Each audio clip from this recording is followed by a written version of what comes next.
নওগাঁর সাপাহারে এএসপি শ্যামলী রানী ও স্বামীর বিরুদ্ধে বাস চালককে নির্মমভাবে নির্যাতনের অভিযোগ।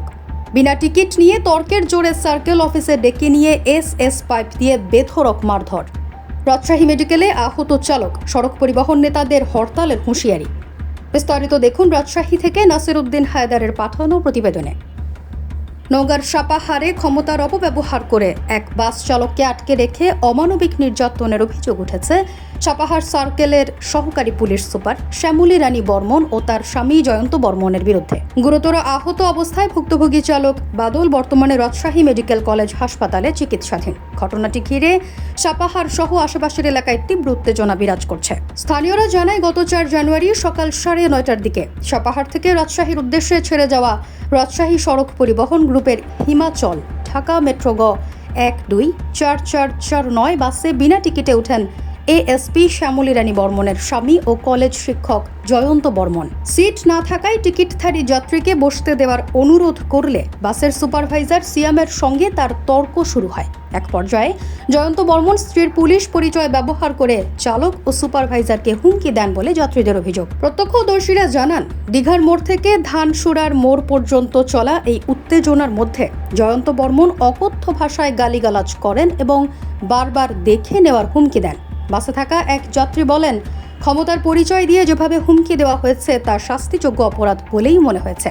আরেক যাত্রী জানান, পুরো বাস জুড়ে ভয়ভীতির পরিবেশ তৈরি হয়েছিল। ভুক্তভোগী চালক বাদল অভিযোগ করে বলেন, রাত 10টার পর বাসটি সাপাহারে ফেরার পর এএসপির বডিগার্ড আনন্দ বর্মন কৌশলে তাকে হেল্পার ও সুপারভাইজারকে সার্কেল অফিসে ডেকে নেন, যেখানে তাদের মোবাইল ফোন কেড়ে নেওয়া হয়। এরপর এএসপি শ্যামলী রানী ও তার স্বামী জয়ন্ত বর্মন মিলে তাকে কিল, ঘুষি ও লাথি মারেন। পরে এএসপির নির্দেশে বডিগার্ড এস পাইপ দিয়ে বেধড়ক মারধর করেন।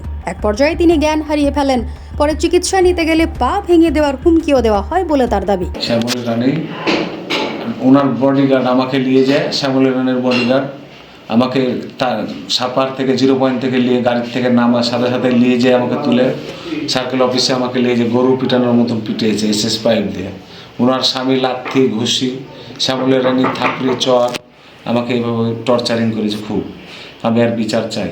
সূত্র জানায়, ঘটনাটির পর বাসের সুপারভাইজার সিয়ামকেও ফোনে হুমকি দেওয়া হয়। বিষয়টি জানাতে রাজশাহী সড়ক পরিবহন গ্রুপের সাধারণ সম্পাদক মোহাম্মদ নজরুল ইসলাম হেলাল এএসপি শ্যামলী রানীর সঙ্গে যোগাযোগ করলে তার সঙ্গেও অশোভন আচরণ করা হয় বলে অভিযোগ ওঠে। রাত্রে 10টা-11টার দিকে আমার স্টাফ বাদল এবং ওই আমার ড্রাইভার হচ্ছে রিপন, এরা আমার কাছে টিপ দেয়, রিং দেয় যে ভাই আমাকে সহ গাড়ির কাগজপত্র সহ সার্কেল এসপি একজন মহিলা উনি ডাকতেছে। তেমন কী ব্যাপার, কী ফাংশন? তো বললো যে একটা যাত্রী বসা নিয়ে ওনার একজন রিলেটিভ ছিল, তার সঙ্গে একটু কথাবার্তা কাটাকাটি হয়েছে এই ব্যাপারে। আমি বললাম ঠিক আছে, তাহলে ওনার নাম্বার দিয়ে আমি কথা বলি। আমি বললাম যে ম্যাডাম কী খবর এটার ব্যাপার? তো বলছে যে ওনাকে পাঠান, উনি খারাপ ব্যবহার করেছে। তো আমি বললাম ঠিক আছে যাক, আমি আমার পরিচয়টা দিয়ে আমি রাজশাহী বাস মালিক সমিতির সাধারণ সম্পাদক, প্লাস আমি উত্তরবঙ্গ 16টা ডিস্ট্রিক্টের জেনারেল সেক্রেটারি। আমার গাড়ি ওটা, হ্যাঁ আপনি যাচ্ছে, আপনি একটু দেখে বুঝাই দেন, আমরা পরে যদি কোনো সমস্যা থাকে সাংগঠনিক ব্যবস্থা আছে এবং আমরা এগুলো নিয়ে আর সঙ্গে কাজ করি। তো উনি বলে আচ্ছা ঠিক আছে পাঠান। আমি পাঠানোর পরে আধা ঘন্টা পরেই আমাকে বাদল রিং দিল যে আমাকে প্রচণ্ড মেরেছে। পরে আমি রিং দিলাম, রিং দেওয়ার পরে আমাকে উচ্চবাক্য কথাবার্তা বলার পরে আমি বললাম দেখেন আমরা কি পর্যায়ে আসি আর আপনি কোন ব্যাচে আপনি ভর্তি হয়েছেন এটা আমাকে জানান। আমার তো মনে হচ্ছে যে আপনি আওয়ামী লীগের সময়কার নিয়োগপ্রাপ্ত এবং টাকা দিয়ে নিয়োগপ্রাপ্ত।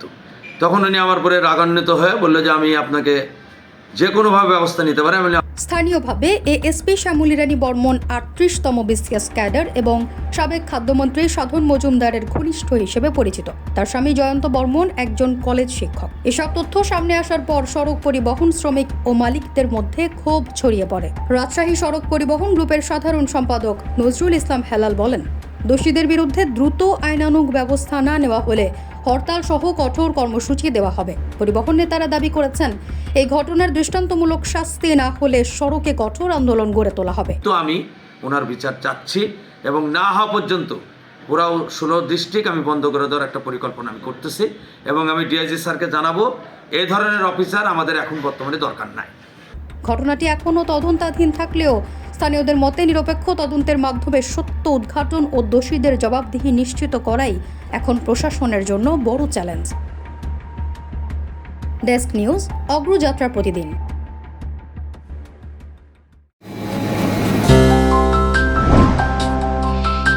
অগ্রযাত্রা প্রতিদিন, নির্ভীক প্রত্যয়ে উজ্জীবিত।